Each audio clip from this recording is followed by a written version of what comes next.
Social media जैसे Instagram, YouTube, इस दौर में आप आज क्या टॉपिक हमारे दर्शकों के लिए लेके आए हो? तो सुमित भाई, मैं अभी आज तो मेरे पास कोई ऐसा खास टॉपिक नहीं है, लेकिन हाँ, मैं कल एक रील देख रहा था और उसमें मेरे को काफ़ी हिट करा उस रील ने। मतलब उसमें था कि education versus social media, okay. Content creator वगैरह वगैरह। तो उसमें बता रहा था कि कोई पत्थर बजा के, चाय बेच के या कंटेंट कॉपी करके, गाली दे के, टेक्निकल चीज़ें तोड़ फोड़ के कैसे फेमस हो रहा है। कोई पुराना गाना पत्थर ठोक के गाकर रातों रात सुपरस्टार बन जाता है, तो कोई चाय बेचकर रोल्स रॉयस में घूमता है। और वहीं दूसरी तरफ कुछ लोग हैं जो सालों से बस पढ़ाई, एग्जाम्स और जॉब के पीछे भाग रहे हैं और आज भी सिर्फ एक मंथली बजट बनाकर जी रहे हैं। तो कहीं ना कहीं सोसाइटी में या हमारे यूथ में एक मैसेज जा रहा है कि एजुकेशन सिस्टम एक स्कैम है, जहाँ अर्निंग नहीं सिखाई जा रही है और दूसरी तरफ कंटेंट क्रिएशन में पैसा ही पैसा है। क्या ऐसा सच है? तो मैं इसी को डिस्कस करना चाहता था। तो मतलब आप लग रहा है कि आप अपनी लाइफ को कंपेयर कर रहे हो उन लोगों से जो सोशल मीडिया पे हिट हो गए हैं, तो वो उनकी सक्सेस आपको प्रभावित कर रही है। क्या मैं सही हूँ? हाँ, कुछ हद तक कह सकते हो आप सही हो, क्योंकि चीज़ें तो दिखती हैं और बंदा इनसे ही इन्फ्लुएंस होता है कि मैं जॉब करता हूँ, रोज सुबह 7 बजे जगता हूँ, ऑफिस जाता हूँ, 2 घंटे का ट्रैवल करता हूँ, 8 घंटे वहाँ निकालता हूँ, एंड देन उसके बाद 2 घंटे का ट्रैवल करके कम से कम कुछ नहीं तो 14-15 घंटे की एक ड्यूटी देके घर आता हूँ, वो भी 50-60 हज़ार रुपए के लिए। वहीं दूसरी तरफ कंटेंट क्रिएटर हैं, अपनी ज़िंदगी मौज में काट रहे हैं और क्या नाम है, कंटेंट बनाते हैं, फेमस होते हैं और सो जाते हैं, अपना ज़िंदगी एक रिलैक्स ज़िंदगी जी रहे हैं। तो मैं वही सोच रहा था, क्या जो स्टूडेंट है या जो एक स्ट्रगलर है वो इतनी मेहनत करता है और कंटेंट क्रिएटर मेहनत नहीं करते हैं? कुछ ऐसा है क्या? अब देखो, ये जो परसेप्शन आप वीडियो के थ्रू बना रहे हैं दिमाग में, मतलब कि आम लोग जो भागते हैं, हाँ, मतलब मैं उनकी वर्ल्ड के अंदर जो परसेप्शन बन रहा है, जो एजुकेशन सिस्टम हमारा है वो हमें स्किल नहीं सिखा रहा है और वो हमें सिखा नहीं रहा है कि कैसे कमाया जाए। जबकि दूसरी तरफ ऐसे ऐसे लोग आ रहे हैं जिनकी पढ़ाई बिल्कुल भी नहीं है और वो एकदम से मतलब हिट हो जा रहे हैं, सुपर हिट हो जा रहे हैं, पैसा छाप रहे हैं, गाड़ी आ रही है। मतलब इस तरह का परसेप्शन एक सोसाइटी के अंदर क्रिएट हो रहा है। लेकिन आप इसकी डेप्थ में जाएंगे तो आप देखेंगे कि ये हाफ ट्रूथ है, ये फुल ट्रूथ नहीं है। जो इमेजिनेशन क्रिएट की जा रही है वो ये की जा रही है कि भाई आपको बस यूट्यूब पे आना है, वीडियो डालनी है और आप करोड़पति बन गए रातों रात। सही बात। जबकि आप उसको कंपैरिजन करके जब दिखा रहे हो दूसरी लाइफ से, तो आप ये बता रहे हो कि उस पर्सन ने, किसी एक्स पर्सन ने उदाहरण के लिए स्कूल में एडमिशन लिया, 12 साल उसने वहाँ पढ़ाई करी, उसके बाद वो कॉलेज गया, उसने XYZ कोई भी डिग्री ली, फिर उसने 2-3 साल इंटर्नशिप किया, स्ट्रगल किया, फिर उसने बेसिक से 50-60 हज़ार सैलरी पे स्टार्ट किया। तो एक तरफ आप कंपैरिजन में उसकी पूरी हिस्ट्री दिखा रहे हो और दूसरी तरफ यूट्यूबर की सक्सेस दिखा रहे हो, और वो भी सभी यूट्यूबर्स की नहीं, कुछ स्पेसिफिक जो जिनका नंबर्स बहुत कम है उन लोगों की सक्सेस दिखा रहे हो। तो जो ये कंपैरिजन है ये बहुत भ्रामक है। तो सुमित भाई, आप कहना चाहते हैं कि जो हमारे कंटेंट क्रिएटर हैं उनकी भी बैकग्राउंड में बहुत ज्यादा मेहनत है, कंसिस्टेंसी है, पैशन है, एक्स्ट्राऑर्डिनरी एफर्ट है, कुछ ऐसा कहना चाहते हैं आप? बिल्कुल। आप एक चीज देखिए, मतलब बहुत ही सामान्य सी बात है, आप किसी भी सेक्टर को उठाइए, चाहे आप मतलब जॉब सेक्टर हो, सर्विस सेक्टर या बिजनेस क्लास हो या मतलब एंटरप्रेन्योरशिप, मतलब XYZ या यूट्यूबर्स हो, हर व्यक्ति का अपना एक स्ट्रगल होता है। उस स्ट्रगल में उसकी खुद की एक प्लानिंग होती है, उसका एक रोड मैप होता है, फिर उसकी कंसिस्टेंसी होती है और उसके एक्स्ट्राऑर्डिनरी एफर्ट्स होते हैं, जो बात आपने ऑलरेडी बोल दी।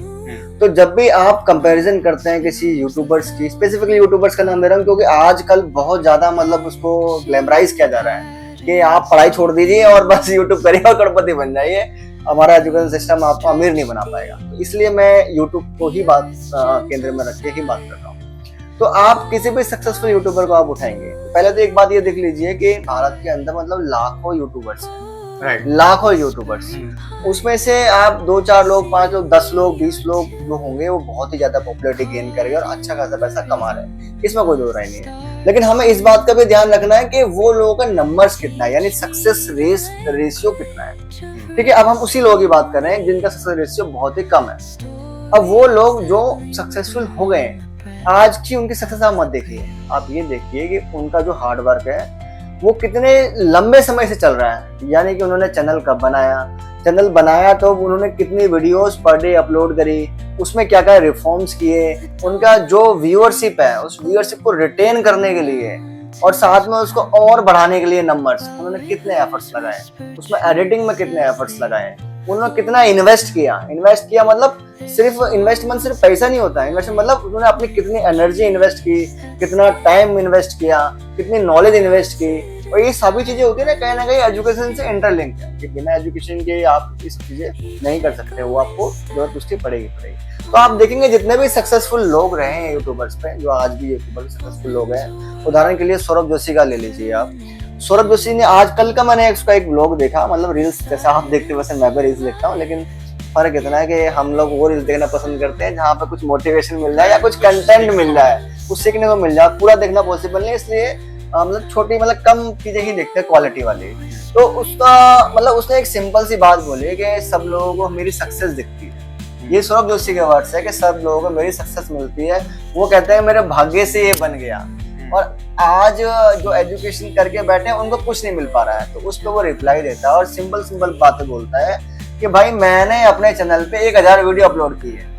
1000 वीडियो तो आप मतलब एक फिगर में आपको बोला, मान ली 2000 बोल दिया मैंने, मतलब जो क्रक्स है वो समझिए कि मैंने 2000 वीडियो अपलोड की है, तो आप एक दिन अपलोड करके दिखाओ 2000 वीडियो। तो नेचुरल सी बात है 2000 वीडियो एक दिन अपलोड करना पॉसिबल नहीं है। तो फिर वो अपना उदाहरण देता है, आप 500 कर दो, आप 200 कर दो, चलो आप 2 ही वीडियो कर दो।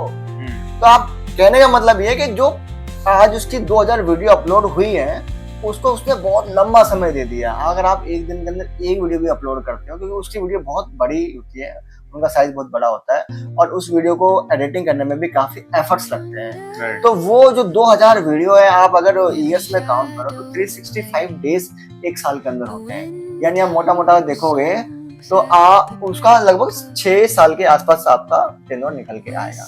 यानी उसकी 6-7 साल की मेहनत है, वो मेहनत आ जाएगी। और ये एक व्यक्ति का उदाहरण है, ऐसे बहुत सारे लोग जो रहे होंगे यूट्यूब पे, आम लोगों की तरह वो आए, उन्हें 2-4 कंटेंट बनाए, उनको सफलता नहीं मिली और यूट्यूब से वो गायब भी होंगे। कंसिस्टेंसी, हार्ड वर्क, पेशेंस, ये सब मतलब वो एस्पेक्ट है जो आपको हर फील्ड में काम आते हैं। एक आम आदमी हर जगह आम आदमी होता है, चाहे वो यूट्यूब पे हो, चाहे वो एजुकेशन फील्ड में हो। एक पर्सन अच्छी एजुकेशन लेके करोड़ों का पैकेज कमा सकता है और एक पर्सन वही एजुकेशन लेके 50,000 की नौकरी भी कर सकता है। तो ये सेम चीज सभी फील्ड में एप्लीकेबल है। ऐसे ही यूट्यूब के अंदर भी एक पर्सन सौरभ जैसा वो करोड़ों कमा सकता है और दूसरा व्यक्ति 10-15,000, 20,000, 50,000 भी कमाता है। तो आपको कंपैरिजन जब करना है तो कंप्रहेंसिव कंपैरिजन करना है। हाँ, लेकिन कुछ तो कॉपी करके भी कमा रहे हैं। लेकिन हाँ, कंसिस्टेंसी, हार्ड वर्क उनमें भी है, वो उनमें भी है। देखो प्रॉपर उसको देख रहे हैं, उसकी कॉपी कर रहे हैं, उसकी तरह हेयर कट कर रहे हैं, उसकी तरह बातें बोल रहे हैं, कैमरा लेके घूम रहे हैं, बट कंसिस्टेंसी, फुल पैशन है उनमें। एग्जैक्टली। तो दोस्तों, जैसा कि हमने अभी डिस्कस करा, तो आप किसी भी एस्पेक्ट पे पहुंचने से पहले, कोई कंक्लूजन पे पहुंचने से पहले आप उस चीज़ की R&D करें, उसके पे रिसर्च करें, यूट्यूब पे करें, गूगल प्लेटफॉर्म पे करें, ऑनलाइन या कहीं भी करें। तो उसको जब आप R&D करेंगे उसके बाद आप एक राइट पाथ पे पहुंच पाएंगे। तो ऐसे ब्लाइंडली किसी चीज़ को ना बोलें कि कंटेंट क्रिएशन से पैसा है या स्टडी से पैसा नहीं है। स्टडी आप करेंगे तभी आप एक वेल पाथ पे जाएंगे, आप उसको एक एक्सपोजर मिलेगा आपको आफ्टर स्टडी, आपको एक फोकस एरिया मिलेगा, कहाँ फोकस करना है आपको, तो देन उसके बाद आप राइट वे में जा सकते हैं। तो दोस्तों, जैसा कि आपने देखा कि किसी भी निष्कर्ष पर पहुंचने से पहले हमें सभी क्षेत्रों की और सभी तरह के विचारों को जानना बहुत आवश्यक है, तथ्यों की परख करना बहुत आवश्यक है। हम कभी भी किसी भी निष्कर्ष पर सिर्फ 1 या 2 वीडियो देख कर नहीं पहुंच सकते हैं। तो मैं आपको ये सजेस्ट करूंगा कि आप जरूर किसी भी निष्कर्ष पर पहुंचने से पहले उस फील्ड के एक्सपर्ट्स की राय जानें, 4-5 एक्सपर्ट, 7-8 एक्सपर्ट्स की राय सुने, समझे और उसके बाद ही निष्कर्ष पर पहुंचे और कोई डिसीजन लें, ताकि आपका वो डिसीजन आपके जीवन को एक सकारात्मक रूप से प्रभावित करे। इसी के साथ हम चर्चा को समाप्त करेंगे। अगर आपकी कोई भी किसी भी तरह की क्वेरीज है तो आप हमें कमेंट बॉक्स में लिख सकते हैं। तो दोस्तों, आपको किसी भी कंक्लूजन पे पहुंचने से पहले आपको उस चीज़ के बारे में सर्च करना है, जो उस फील्ड के एक्सपर्ट हैं, आपको उनके बारे में जानना है, उन्होंने कैसे उस चीज़ को अचीव करा है, कैसे उन्होंने उसको फॉलो करा है, क्या पैशन था उनका, क्या उनके हार्ड वर्क थे। जब आप उसको एक बार उस पर R&D कर लेंगे तो ना आपके लिए एक राइट पाथ मिल जाएगा, आपको ईजी हो जाएगा उस चीज़ के लिए, उस चीज़ की अचीवमेंट ईजी हो जाएगी।